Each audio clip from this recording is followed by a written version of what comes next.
Students, आज हम अपना topic centripetal force and centripetal acceleration कल जहाँ पे हमने ख़त्म किया था वहीं से आज आगे स्टार्ट करेंगे। अच्छा, तो कल हमने पढ़ लिया था इतना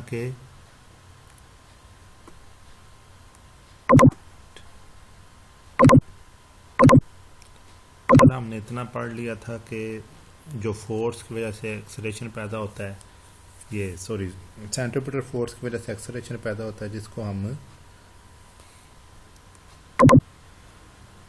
ये बीच में थोड़ी सी डिस्टर्बेंस आ रही है। इसको हम इंस्टेंटेनियस एक्सेलरेशन पैदा होता है, उस इंस्टेंटेनियस एक्सेलरेशन को हम सेंट्रीपिटल एक्सेलरेशन कहते हैं। जहाँ तक का लिखा था उसके आगे लिख लें, this acceleration is produced by centripetal force and it is called centripetal acceleration.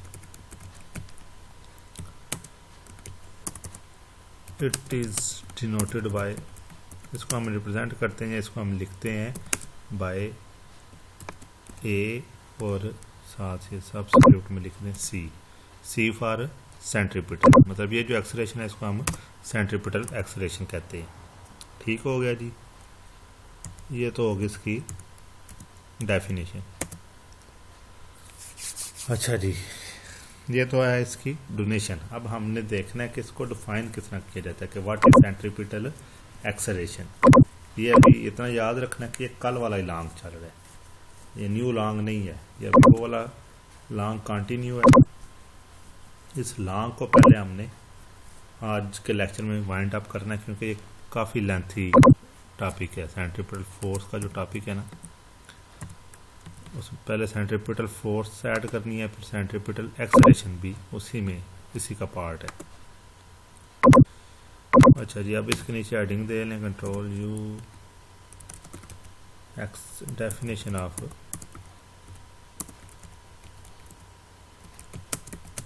Centripetal acceleration. इसको हम डिफाइन किस तरह करते हैं या ये चीज़ होती क्या है।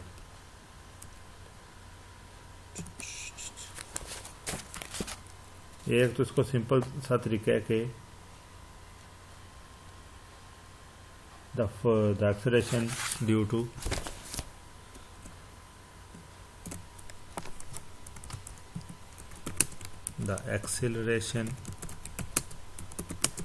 due to centripetal force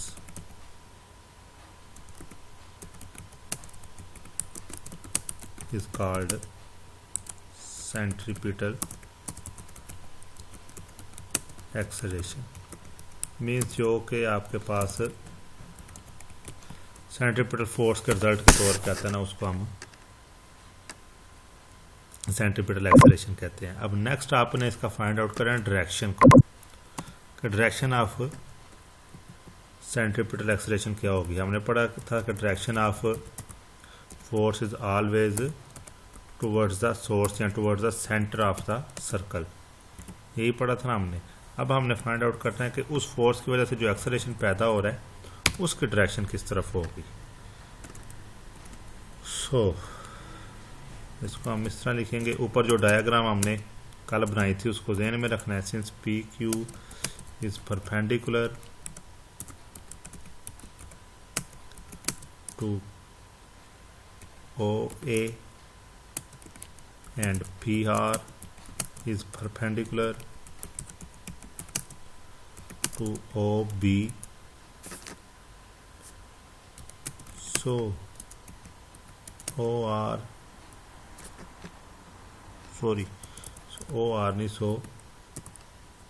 QR। ये डायग्राम जो ऊपर बनी हुई है उसी को ध्यान में रख के ये टॉपिक चल रहा है, वो आपने कल वाला जो टॉपिक नोट किया उसको साथ रख लेना। Must be perpendicular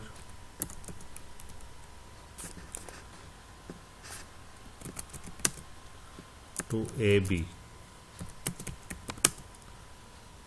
now QR is parallel to the perpendicular bisectors of AB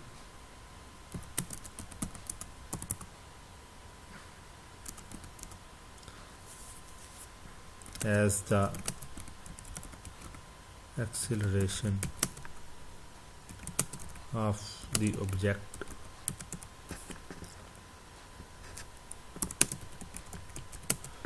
moving in the circle is parallel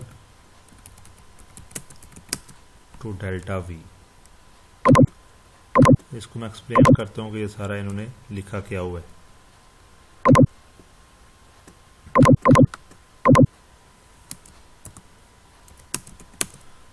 So centripetal acceleration is directed along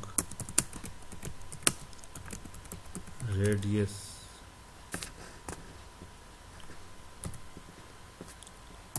या आगे ये लिख लें कि I dot towards the center of the circle।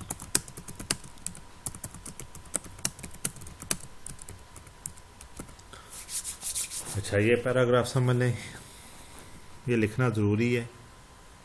यहाँ पर just आप इसका रिजल्ट लिख दें कि direction of centripetal acceleration is always towards the centre of the circle, क्योंकि हमने ये थोड़ा सा इसको ड्राइव भी करना है इसके साथ। अच्छा, ये इन्होंने लिखा क्या होगा कि जो हमारे पास पी क्यू है ना, आप तस्वीर साथ ओपन कर लें, डायग्राम जो आपके पास बुक में बनी हुई है, जो पी क्यू है ना, ये परपेंडिकुलर टू है ओ ए के, क्योंकि ये दोनों आपस में इक्वी आइसोलेसिक ट्राइंगल्स हैं, तो ये आपस में परपेंडिकुलर होंगे एक दूसरे के। ओ ए और पी क्यू और पी आर और ओ बी आपस में परपेंडिकुलर हैं। ठीक है, तो जो क्यू आर है, अगर ये दोनों परपेंडिकुलर है तो दैट्स मीन्स जो आपके पास क्यू आर है ना, वो ए बी के परपेंडिकुलर है। अब चूंकि ये जो क्यू आर है ये हमारे पास जो इसका बाइसेक्टर है ना ए बी का, उसके पैरेलल में आ रहा है। सो द एक्सेलरेशन जो है ना आपके बॉडी का जो कि सर्कल में मूव कर रही है, वो डेल्टा वी के, वो जो तस्वीर में बना हुआ है आर और क्यू के का जो पॉइंट आर से पॉइंट क्यू का डिस्टेंस है वो डेल्टा वी है, तो उसके यहाँ डेल्टा वी के इक्वल है। तो दैट्स वाई वो उसको हम पैरेलल कह सकते हैं, जिसका मतलब ये है कि इसकी फोर्स की direction towards the centre of the circle है। अगर ज़्यादा कंफ्यूजिंग लग रहा है कि ये स्टेटमेंट थोड़ी सी कंफ्यूजिंग है या नहीं समझ आ रही, तो सिंपल सा वर्डिंग में कर लें, direction of the centripetal acceleration is towards the centre of the circle. बस वो मैं नीचे लिख भी देता हूँ, ज़्यादा लंबा लिखने की ज़रूरत नहीं है।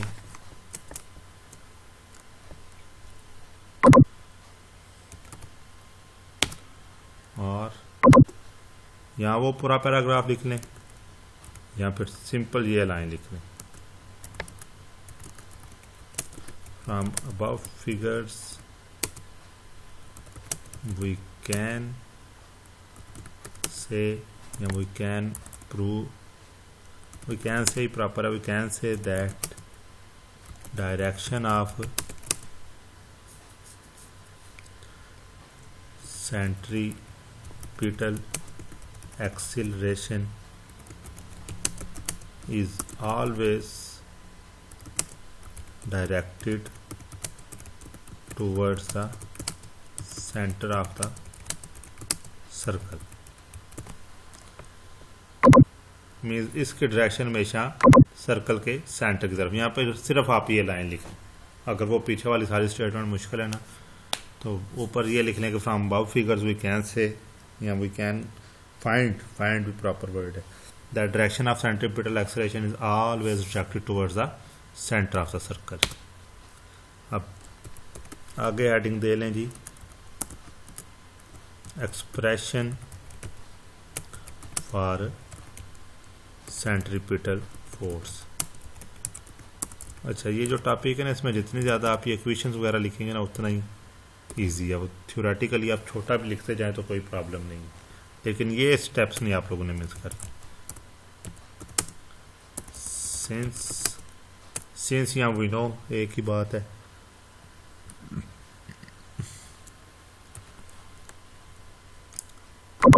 F C is equal to M A सी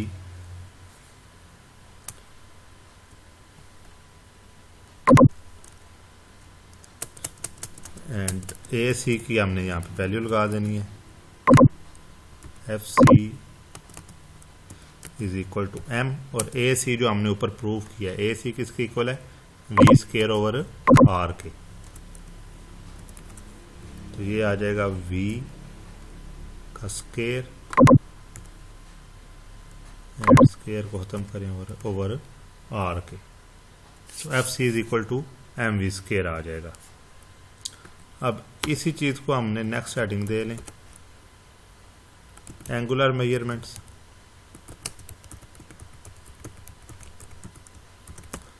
और एंगुलर मेजरमेंट्स में ये चीज़ इस तरह आ जाएगी कि आपके पास जहाँ जहाँ पे वी है ना, वहाँ वहाँ पे आ जाएगा ओमेगा, बाकी तो सारी वही चीज़ें यूज़ हो रही हैं।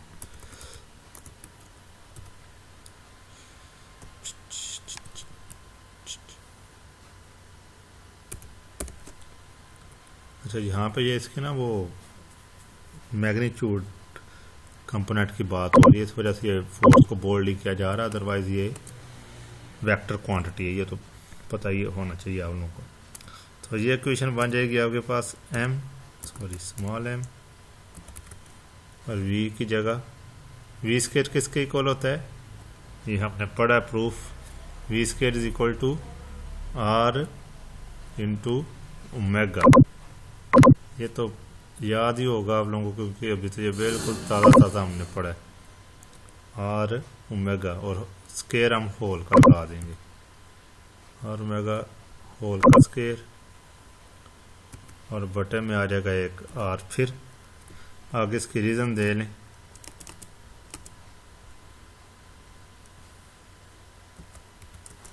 रीज़न इसकी क्या है, v is equal to R omega, इसलिए वो वी स्केयर कन्वर्ट हुआ है उसके साथ, यहाँ वी स्केयर रिप्लेस हुआ है उसके साथ। सो ये आपके पास आगे इक्वेशन बन जाएगी F C is equal two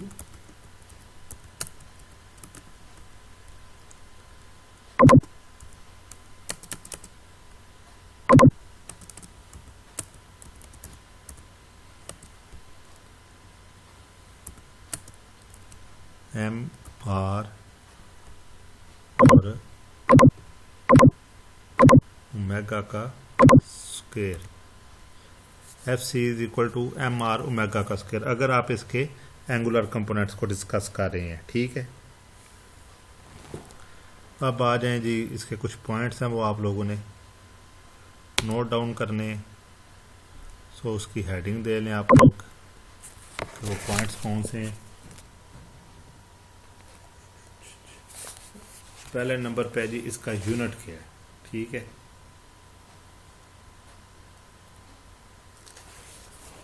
unit है इसका हमारे पास मीटर पर सेकंड स्केयर।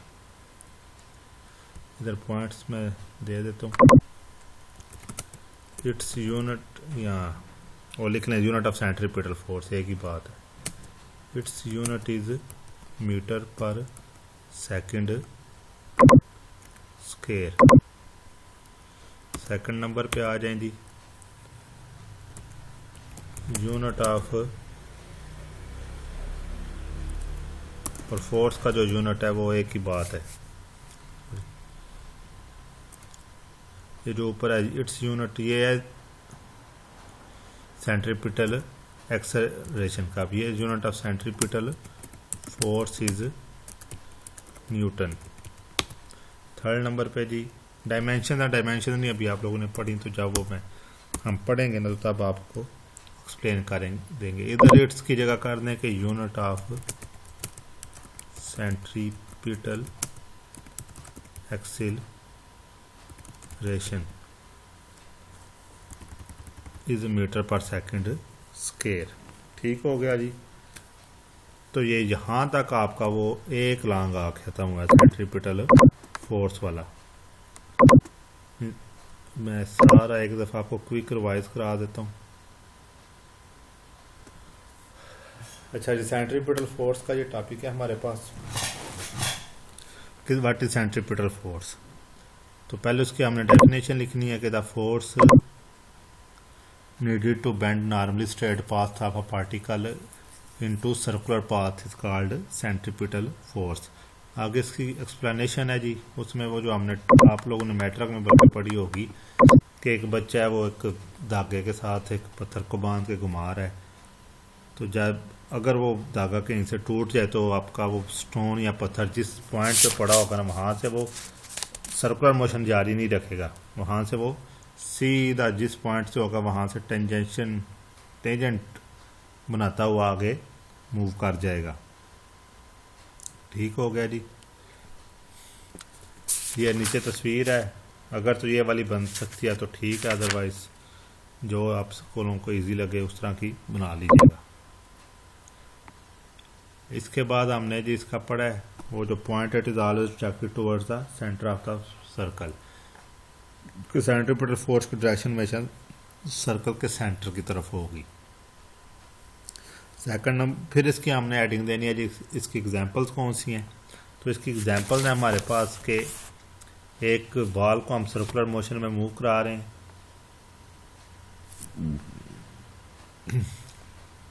दूसरा एक प्लैनेट है जो सूरज के गिर्द घूम रहा है लाइक अवर अर्थ। ये अर्थ भी मतलब इसी चीज़ की एग्जांपल है। सेंट्रीपिटल फोर्स की थर्ड नंबर पे है जी motion of a nuclear particles, कि जो न्यूक्लियर पार्टिकल्स हैं वो भी सेंट्रीपिटल फोर्स को फॉलो करते हैं। अब आगे ये आपने दो डायग्राम्स बनानी। अच्छा ये दो है, ये याद रखिएगा, बुक से देखिएगा, वहाँ से जो नॉमेनक्लेचर हैं वो यूज़ कीजिएगा। सर्कल बनाना है, सर्कल के साथ दो रेडियस ड्रा करने हैं। सेंटर ऑफ सर्कल ओ है, ओ से ए तक और ओ से बी तक। दोनों तरफ जो का रेडियस है तो आर आर आ जाएगा, और जो रेडियस के दोनों रेडियस के दरमियान डिफरेंस है वो डेल्टा आर के इक्वल आ जाएगा। सो आपके पास ट्राइंगल ओ ए बी बनेगी अकॉर्डिंग टू बुक, और दूसरी ट्राइंगल आपने इमेजिन कर लेनी है साथ कि वो उसके जितनी हमने एक ट्राइंगल बाय ड्रा कर लिया सर्कल से जो कि पी क्यू आर है। अब वो जो पी क्यू आर है ना वो हमने बनाई है with respect to velocities v1 v2 and delta v। जो हमारी सर्कल के अंदर बनी हुई है ना वेव फॉर्म, या सर्कल के अंदर जो ट्राइंगल बनी हुई वो बनी हुई है with respect to distance R R और डेल्टा आर के हिसाब से। अच्छा ये बना लेना है। तो आगे हमें पता है एक्सेलरेशन का फार्मूला क्या, delta V over delta T, जो कि डेल्टा टी की जब के वैल्यू है जो टाइम हमें पॉइंट ए से पॉइंट बी में पहुंचने तक लगा है पार्टिकल को, और जो v1 और v2 वेलोसिटीज़ हैं वो पॉइंट ए और पॉइंट बी की वेलोसिटीज़ हैं। मतलब वो वेलोसिटी जिससे वो पार्टिकल पॉइंट ए और पॉइंट बी तक पहुंचे। हमने फाइंड आउट करना है टाइम को, कि ये जो टाइम हमारे लगे ना पॉइंट ए से पॉइंट बी तक जाने में वो कितना है। तो हमें पता है point time is equal to distance over velocity, तो ये delta T is equal to S over V. अब ये वाली वैल्यू हमने इक्वेशन नंबर 1 में पुट की, तो A is equal to delta V over S over V हो गया, और वी ऊपर आके V into delta V over S बन जाएगा। अब आगे फिर वो थोड़ा सा आपने वो दोनों ट्राइंगल्स को प्रूव करना है कि दोनों आपस में बराबर हैं। पी क्यू ए बी के इक्वल है, और सॉरी ओ ए के इक्वल है, और पी आर ओ बी के इक्वल है। तो ये आपके पास triangle A O B is equal to triangle Q P R हो जाएगा, and v1 is equal to v2 is equal to v। अच्छा यहाँ पे याद रखना है कि इनके मैग्नीट्यूड्स आपस में इक्वल हैं, ये v1 v2 और v के। ये इनकी वो वेलोसिटीज, इनके वेलोसिटी तो डायरेक्शन चेंज है, इस वजह से वो तो इक्वल नहीं हो सकती, तो इनके मैग्नीट्यूड इक्वल होंगे। And o is equal to A O B, क्योंकि दोनों सर्कल के एक ही सर्कल के रेडियस हैं, और रेडियस हमें पता है हम 1000 भी बना देना एक सर्कल के अंदर। उनकी वैल्यू सेम ही रहती है। Triangle O A B and Q P R are आइसोस्केल, मीन्स इनके तीनों साइड्स आपस में बराबर हैं, तो इनको हम आइसोस्केल्स कहते हैं। तो आइसोस्केल हैं तो हम इनको ऊपर नीचे रख के इनकी साइड्स को डिवाइड कर सकते हैं। Means Q R is equal to A B है, P R is equal to O B है।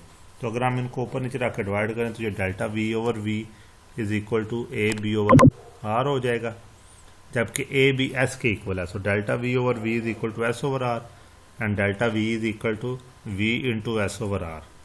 सो इस वैल्यू को हम इक्वेशन नंबर 2 में पुट करेंगे तो a is equal to V into V S over R divide by S. तो ये वी स्केयर ओवर आर हमारे पास आ जाएगा, एस एस से कट जाएगा। ये हमारे पास सेंट्रीपिटल एक्सेलरेशन। और इस एक्सेलरेशन को डिफाइन हम इस तरह करते हैं कि the acceleration due to centripetal force is called centripetal acceleration. और आगे हमने इसकी डायरेक्शन फाइंड आउट करनी है। सिंपल सी बात है, यहाँ तो ये पूरा पैराग्राफ लिख लें जो मैंने यहाँ पे लिखा है, और अगर ये कम्प्लेक्स लगता है तो इसकी जगह आप सिंपल लिख लें कि ऊपर वाली तस्वीरों से हमें क्लियर है कि direction of centripetal acceleration is always directed towards the centre of the circle, क्योंकि फोर्स की डायरेक्शन भी सर्कल की तरफ ही है, और जिस तरफ फोर्स की डायरेक्शन हो उसी तरफ एक्सेलरेशन की डायरेक्शन होती है।